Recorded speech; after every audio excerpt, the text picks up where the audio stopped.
Does your story have a happy ending?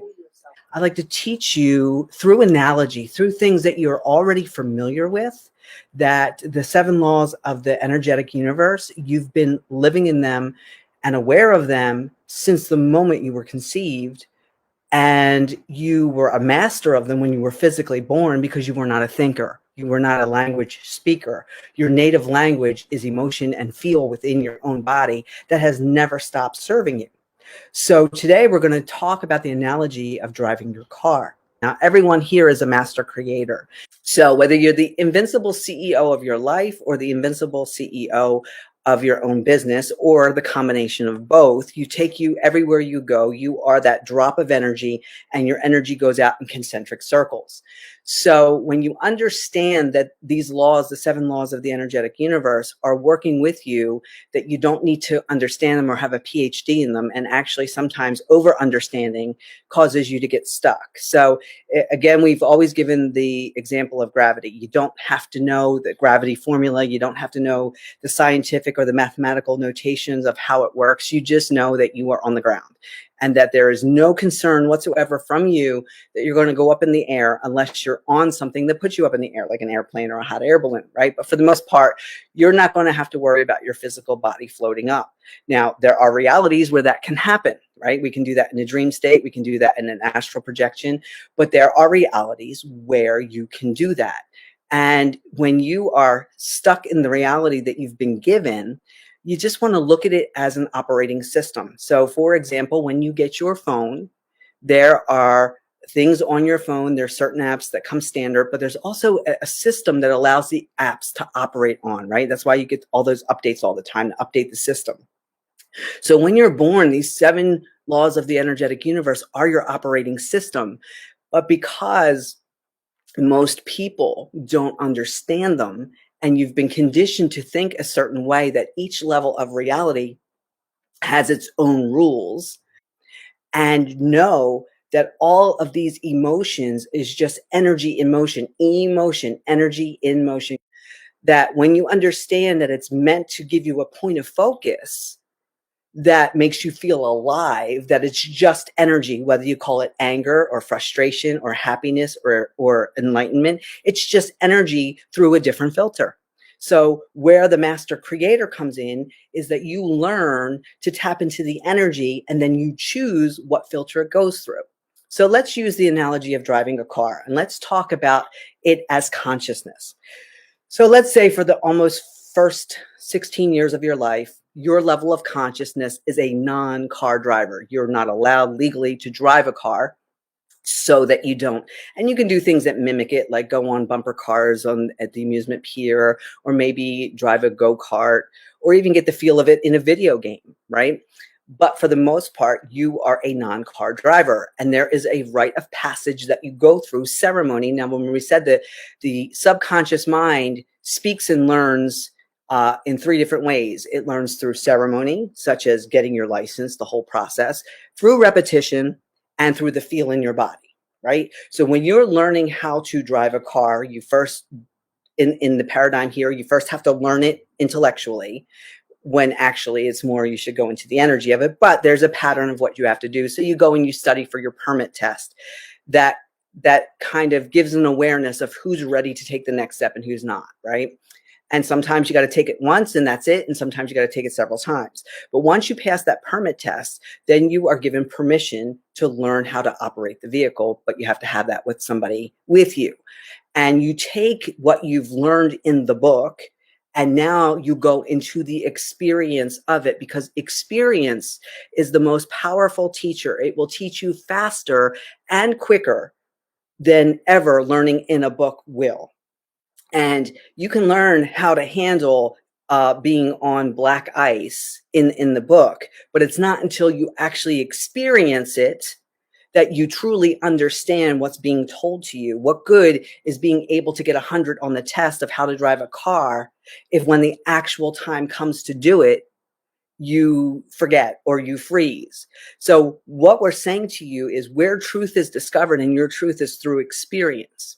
But when you first learn something new, you start through the conscious mind. It's a new point of focus that takes you from one level of reality to another. So you go from being a non-car driver, and your goal is to be a car driver, right? Because it means more freedom and it means easier ways of getting around and so forth.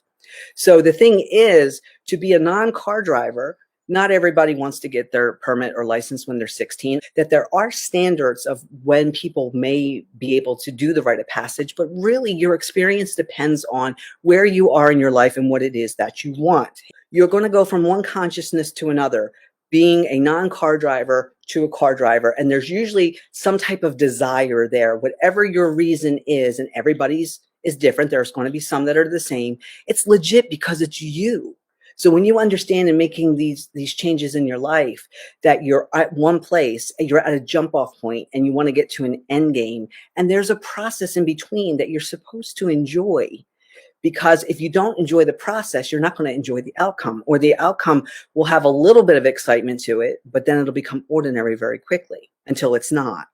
So as you're learning this permit and you pass your permit and now you're learning how to drive, you may start in a parking lot before you go out on the street, or maybe you're adventurous with the person who's teaching you how to drive and they're adventurous with you and you go right out in the street. There's no wrong way of doing it. There's no one way of doing it, and there's no wrong way of doing it. Right? Your way is your way, or whoever's helping you, their way. And you may find that the first person that you ask to help you to learn how to drive, you don't jive with. So you find someone else, or you get multiple people with multiple experiences to teach you how to do this. And how you interpret it, you put your spin on it, you put your flavor on it. But let's face it, when you're first getting in that car, and you know you have to take that test, and there are certain things that really have to stand out, you want to make sure you anchor in very early these good habits, these things. So as you're going to the car, you got to remember that in the beginning, you're thinking about, I mean, obviously, you know how to open up a car because you've been a passenger in one, most likely many, many, many times before you decided to drive one. But you'll have a new awareness sitting in that driver's seat that you've never had being a passenger, because you have more concerns and you have more responsibility than just being a passenger. And you would think all those years of being a passenger, unless you were really paying attention to what's going on, it's like a whole new world when you sit in that driver's seat. That yes, you know where to put the key in, but depending on the car, depending now these days, whether the car's older or newer, you may not even have to put a key in. But you do have to start the car, and you have to know how to start the car. So you have to tell yourself, put the key in the car, turn the ignition on, right? And in the beginning, it's almost like you're saying the steps out loud. Step on the brake, put the car in reverse, or put the car in drive, depending which way it is. And you're really mindful of each step that you're taking, right? So you know that unless it's your car and no one else drives it, right? But if you share a car with another, but you should do this anyway when you get in your car, you're always going to check your rear view mirror. You're going to check your side mirrors just to make sure that they were not moved, that you can see what you need to see before you start moving that vehicle. You also want to make sure that you have your seatbelt on, which 30 years ago wasn't as prevalent as it is now, right? And it's through repetition and habit that you don't even have to think about putting that seatbelt on, though if you grew up in the 70s, it always wasn't a thing that you did all the time.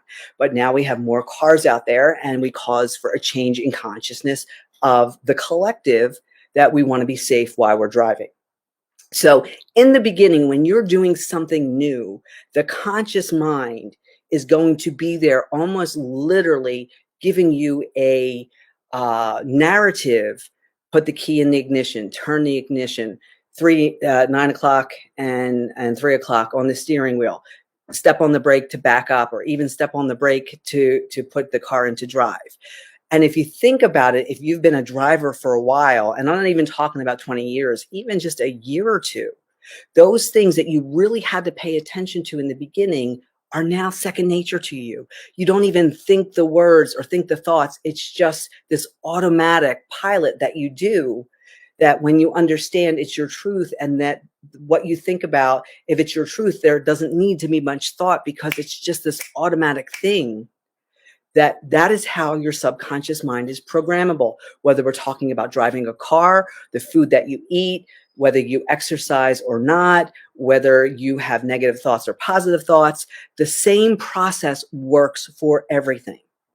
Now, I want you to think about when you're driving your car, how much are you looking in that rear view mirror or those side mirrors? And usually there's a specific reason why you're going to do that, right? Because if you're just on the highway and you're going straight and there's not traffic around you and you're in a good lane, all you need to worry about is what's in front of you. And if you are ever in an accident, your responsibility as a driver is always to what's in front of you. What's going on behind you, unless you're backing up, is none of your business. It's back there. It has nothing to do with where you're going. So we want you to use that analogy for your life, that it's only a small amount of time, a fraction of the time that you're in your car driving.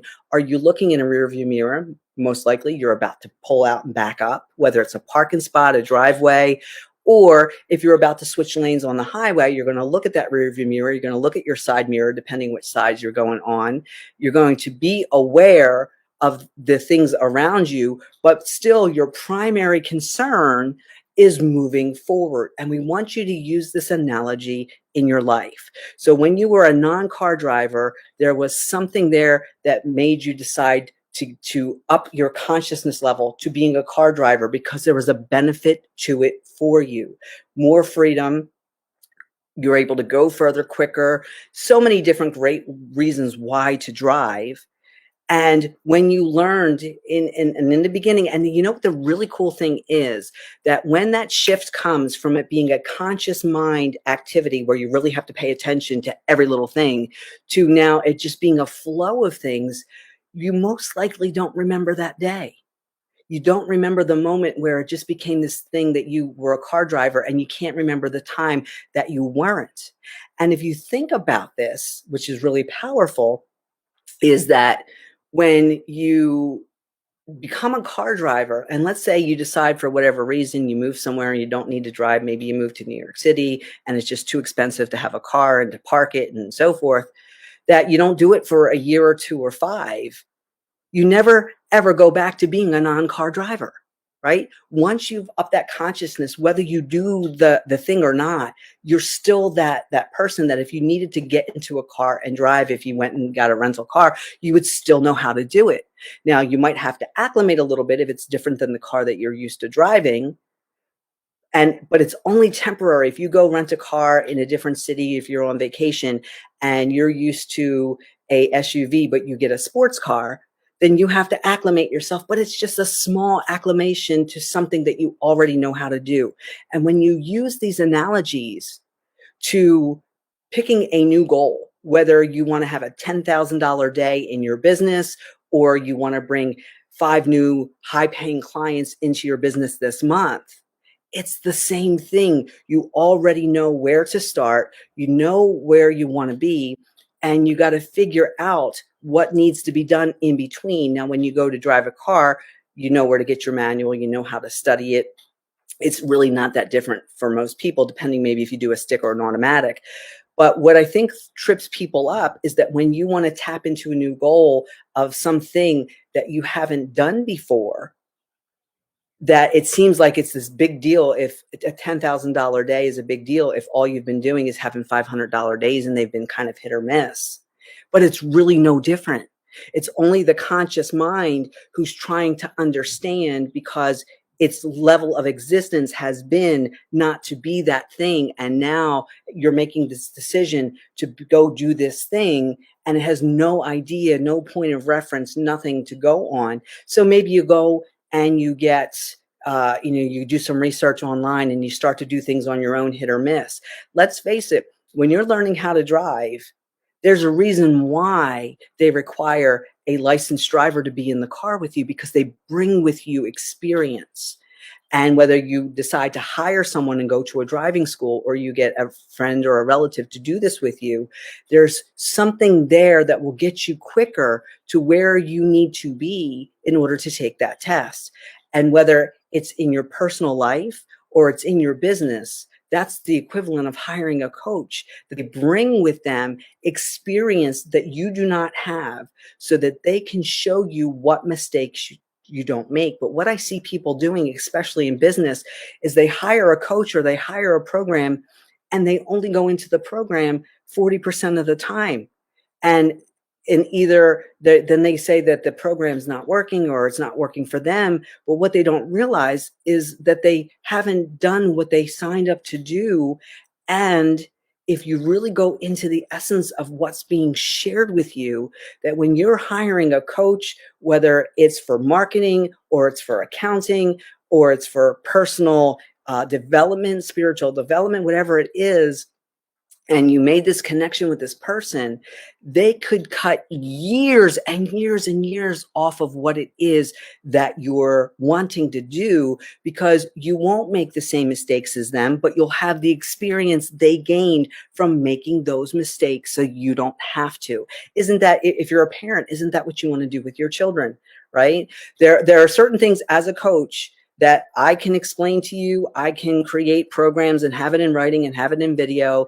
But sometimes I know through experience that my client needs to have the experience of doing the thing and then seeing that it doesn't work, because sometimes we just don't want to listen to other people, even though we hire them and we pay them to give us that information. Right? But you have to engage and you have to be there, and it has to be a top priority. When you decided to learn how to drive, depending on how far away, whether you started before you turned 16 or there was a reason why at 21 or whatever age it was that you decided to drive, it had to happen, and it had to happen in a short amount of time. There's something called Parkinson's Law, and Parkinson's Law says that you will do something in the amount of time that you give yourself the goal. And that's why it's really powerful not to give yourself 6 months or 9 months or a year, especially if you're a brand new novice, because you will stretch it out way longer than it needs to be.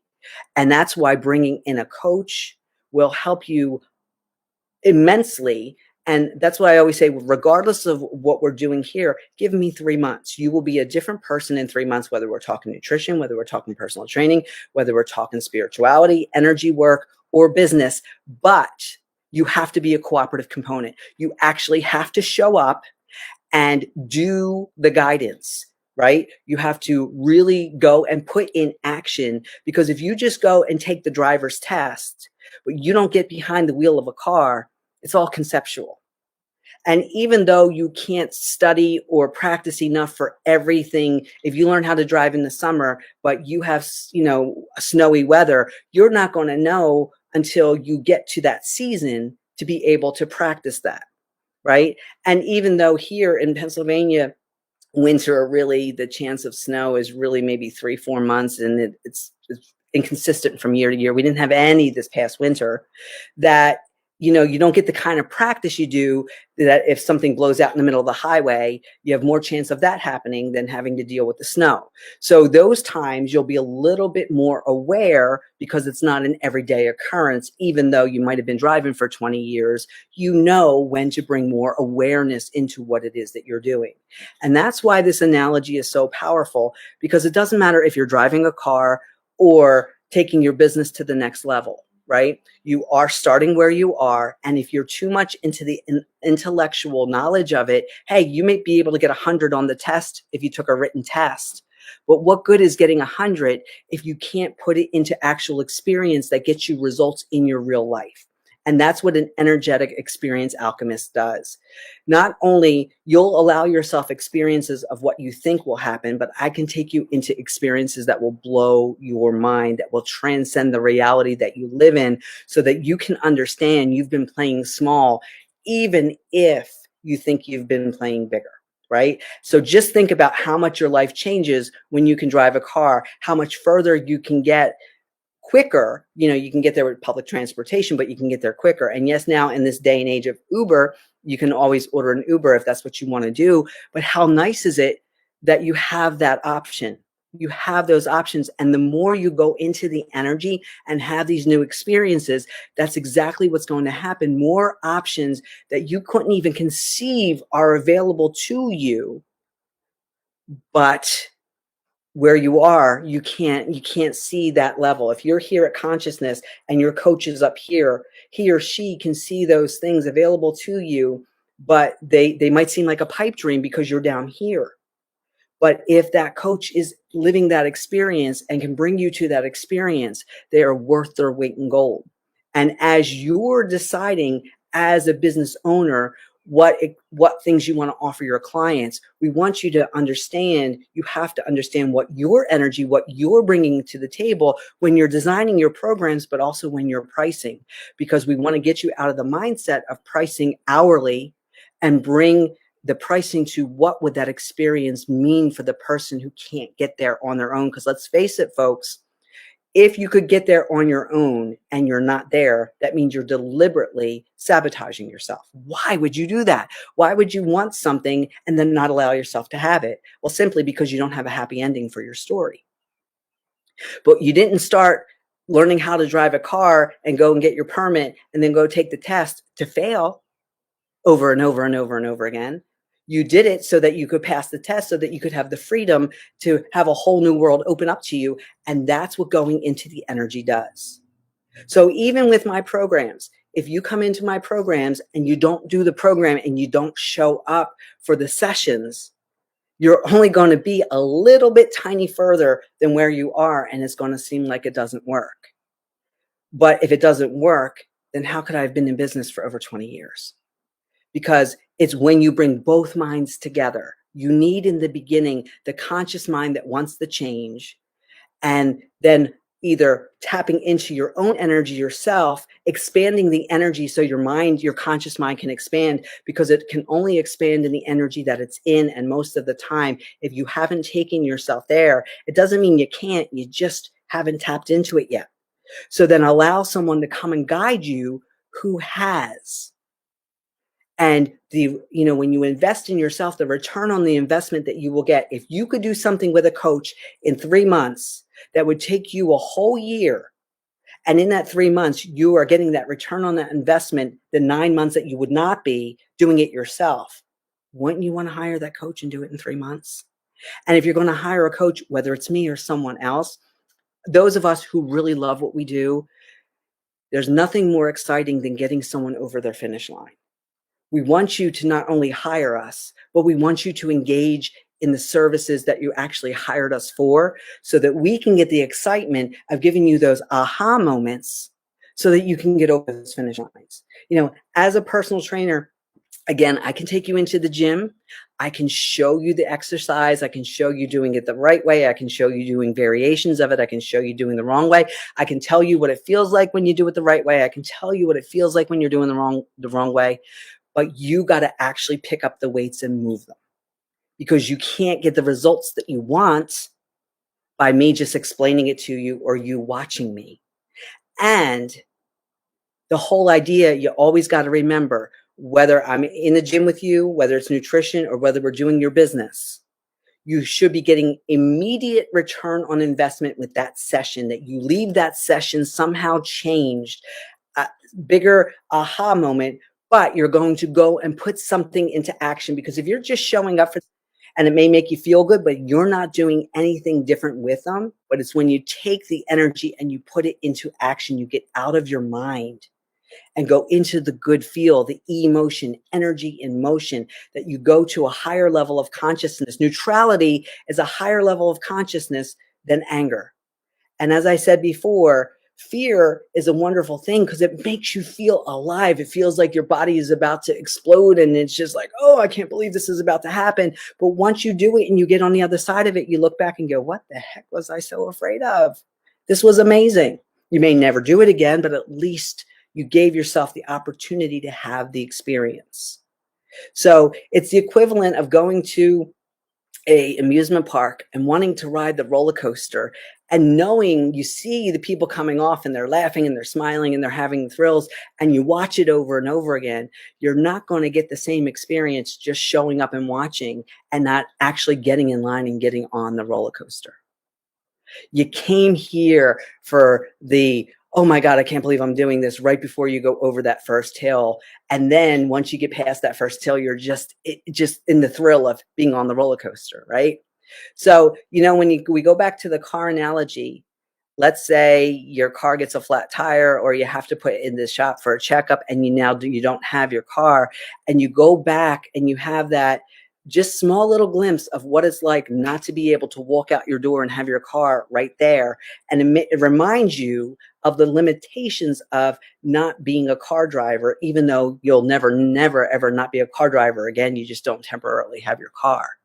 But it's enough of that contrast that you go, you know what, that's not for me. I want my car back. And what contrast is on these other topics is just a reminder that you don't want to be there. But yet people set up a zip code and they complain about being there and they complain about how life isn't working. And this is terrible. But if you have the energy to complain about it, if you have the energy to put Facebook posts and Twitter posts and all these things, then you also have the energy to change it. You're just putting it into an activity that's not going to get you any further. It's not going to get you any further, no matter how much you complain, because giving complaint is giving focus, and focus anchors it in deeper. So we need you to not focus on the reality that you're in, because you'll keep it there. And I am telling you, there are layers of reality that will, even at your biggest intellectual thought, there are levels of reality of what I call thought, no thought, or the realm of no thought, or the realm of the absolute, that you go in for those bigger ideas that create inventions here on this planet or services on this planet that are mind-blowing to people. So if you're tired of playing small, it's time for us to have a conversation. Because as I said to you before, I will never take on a client that is not ready for me. This isn't about just putting more money in my bank account, because that would be torturous to me to have a client who is not ready for the level of services, the way that I like to bring services to people. And if we're going to do this in 3 months together, then you need to be ready to move. This is not the time for you to pull back after we've come together. And for those of you guys who are in my program, you know the difference of when you show up and when you go into the back end membership support site, how different, how things begin to change. And if you month after month are seeing just the same income coming in, or you're just barely making it, you're on old thought patterns, you're on a rerun. And we need to get off those reruns. Go back into the Monday morning alignment about your future creates your past, and about the power of reruns. Because if you're going to be on a rerun, you might as well be on one that is a really good one that serves you. But the big question I'm going to ask you today, are you working, are you reverse engineering from a happy ending? Because if the story you have now, and this is what you've been programmed to believe, and we got to thank Hollywood for it, right? There's always that Hollywood happy ending. But in order to get to the happy ending, there's all this war and fighting and suffering and sacrifice and blah, blah, blah. And if that's how you believe that you get to the happy ending, you're never going to get to it, because you cannot have a happy ending to an unhappy story. Your story has to be happy, and you can do that. Here's the cool thing. It's not going to cost you anything. Right here, right now, decide your happy ending. Even if all you can feel is that it feels happy, you don't have to have the details. If the details kind of pull you apart from it. Because, with the fairy tales, the happily ever after, as a young child, I'm like, after what? Why can't it be happily ever now? Why does it have to be after all the suffering and all the struggle and all the sacrifice and all the BS? I want my happy ending now and now and now and now and now and now. And guess what? If you're happy now and you choose to stay happy, just like once you're a driver, you choose to stay a driver and you do everything you can to make sure that your car is drivable, the air in the tires and gas and the checkups and it's what is that thing they have to do every year? I can't even think of the word. Inspect it, all that kind of stuff to make sure that you can legally have your car on the road, because you know what it's like not to be a driver. Then let's take out the car analogy and just put in happy. Decide to be a happy driver of life, because it's your choice. It always is. And your choice is the most powerful thing that you have. Because remember, folks, when you're driving that car, if you're looking over your shoulder and you're looking in that rear view mirror, but you're driving forward, you're going to crash really quickly. You're going to make it very difficult for you to move forward. And when you keep on playing those reruns of the past of how things didn't work for you, that's the equivalent of driving your car looking through your rear view mirror. So we don't want you to do that anymore, because what is important is what's in front of you. That's where you can guide yourself. And as you know, when you put in your GPS and you have that outcome, you have that end game, the moment that you go off course, you are rerouted.